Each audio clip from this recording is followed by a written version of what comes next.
ભગવાન શ્રી રામનવમી નિમિત્તે વડોદરા શહેરમાં ગૌરક્ષા સેવા સમિતિ દ્વારા ભવ્ય શોભાયાત્રા નીકળી હતી। વડોદરા શહેરમાં શ્રી રામનવમીના પાવન પર્વે ગૌરક્ષક સેવા સમિતિ દ્વારા પણ સતત 10મા વર્ષે ભવ્ય શોભાયાત્રાનું આયોજન કરવામાં આવ્યું હતું। રણમુક્તેશ્વર મહાદેવના પ્રાંગણથી પ્રારંભ થયેલી આ શોભાયાત્રા તાળફળિયા ખાતે પહોંચી પૂર્ણ થઈ હતી। આ શોભાયાત્રામાં રાષ્ટ્રીય સ્વયંસેવક સંઘના શતાબ્દી વર્ષની થીમ રાખવામાં આવી, જેના કારણે યાત્રા વધુ આકર્ષક બની।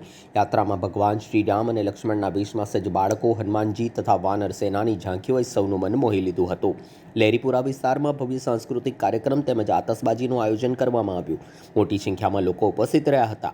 ભગવાન શ્રી રામની પાલકીના દર્શન કરી ભક્તોએ આધ્યાત્મિક આનંદ અને ધન્યતા અનુભવી હતી। આ સમગ્ર શોભાયાત્રામાં શહેરભરમાં ભક્તિમય માહોલ છવાઈ ગયો હતો અને મોટી સંખ્યામાં શ્રદ્ધાળુઓ ઉમટી પડ્યા હતા। આ ગૌરક્ષા સેવા સમિતિનું 10મું વર્ષ છે। રામજીની શોભાયાત્રા જે રણમુક્તેશ્વરના પ્રાંગણમાંથી પવિત્ર પ્રાંગણમાંથી નીકળી તાળફળિયા ખાતે પૂર્ણાહુતિ થાય છે।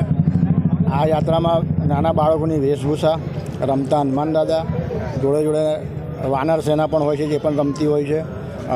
જોડે જોડે પાલખી, જે પાલખીની પવિત્રતા બહુ હોય છે, લોકો એમના દર્શન કરવાથી ધન્યતા અનુભવે છે।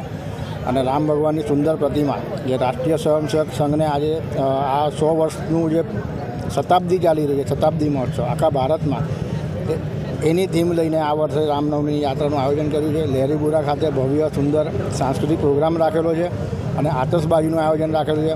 ત્યારબાદ તાળફળિયા ખાતે ભગવાનને ત્યાં મૂકી અને પૂર્ણાહુતિ થઈ। આ છેલ્લે 9 વર્ષથી ગૌરક્ષા સેવા સમિતિ વડોદરા દ્વારા વડોદરાના રાજમાર્ગ પર શોભાયાત્રા કાઢવામાં આવે છે અને ખૂબ જ ભવ્ય હોય છે। એવી જ રીતે આ વર્ષે બી સુંદર આયોજન કર્યું છે, જેમ કે RSS એટલે સ્વયંસેવક સંઘ, જેના 100 વર્ષ પૂરા થયા છે, એટલે એ શતાબ્દી દિન તરીકે એમની થીમ રાખેલી છે। રામ ભગવાનની પાછળનો જે પ્રભા છે એમાં પ્લસ પાલખી છે। પાલખીમાં સરસ રામ, લક્ષ્મણ, જાનકી અને હનુમાન દાદા વિરાજમાન હોય છે। અને રૂટ આપણે રણમુક્તેશ્વરથી નીકળીને વિહારથી ચોખંડીથી થઈને માંડવી જશે, માંડવીથી થઈને MG રોડથી લહેરીપુરા જશે। લહેરીપુરા સાંસ્કૃતિક પ્રોગ્રામ રાખેલો છે, એ નહીં તો 30 મિનિટ જેવો ચાલશે અને આતશબાજી રાખી છે।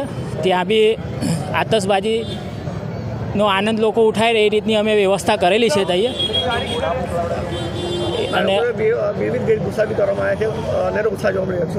હા, એમાં 50 જેટલા નાના ફૂલકાઓ બાળકો અલગ અલગ વેશભૂષામાં છે અને એમને અંદર ખાસા ટાઈમથી ચલાવીએ જ અમે, એટલે આટલા વર્ષોથી કાઢીએ શોભાયાત્રા, તો એ લોકોનો અંદર ઉત્સાહ બી બહુ હોય છે। દર વર્ષે નવા બાળકો જોડાતા રહે છે। એ રીતે આપણે આપણું સનાતન ધર્મનું અમે લોકો સુધી પહોંચાડીએ છીએ અને ઘર સુધી જાગૃત કરીએ છીએ। મિનેશ ગાયકવાડ।